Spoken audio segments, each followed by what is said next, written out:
favorite personal development audiobooks by Earl Nightingale. He talks about this consultant named Ivy Lee coming to a major steel manufacturer. He gave him a piece of productivity advice, which was a system, and that advice made him so much money that he sent him a check, I think, for $25,000 at the time, which now is several $100,000 or more. Now, in this video, I want to share what that productivity system was, because that's exactly what I do every single day.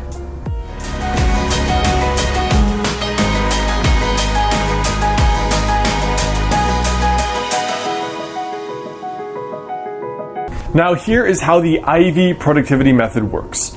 Step number 1, you take out a piece of paper and you divide the paper into what I personally do as 3 to 5 boxes.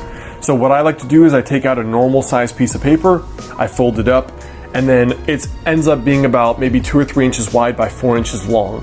And I chop it into 3 to 5 sections. For me, what seems to work best is to break it into 3 different boxes. Now, the second step is you have the list of the things you have to get done. So maybe it's in your day job, maybe it's in your business, or maybe it's in school. And you have to sort them by the most important to the least important. And I would limit them to 5 total things. So hey, each thing could take an hour if you're at your day job, or it could take longer than an hour.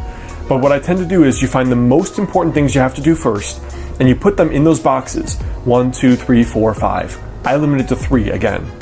And then you number them, 1, 2, 3, 4, or 5.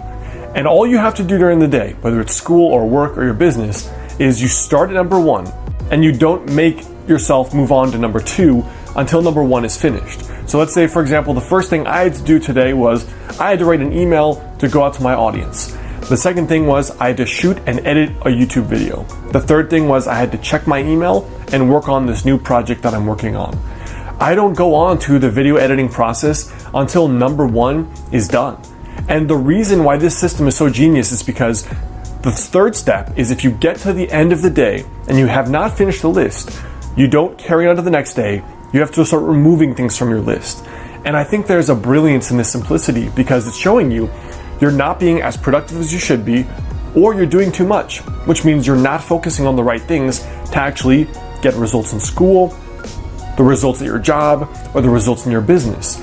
So if you've done 5 things and the whole week you didn't manage to get to number 5 once, then you cut off number 5. And if you thought number 5 was important, you need to reevaluate why you're either not being productive or you're not working on the right things that allow you to get your work done in time.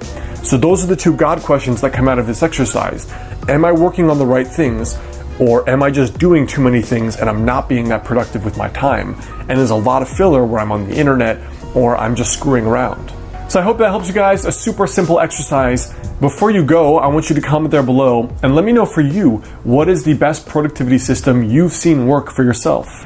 And again, you can check out my latest 2 videos and the related ones right here and right here.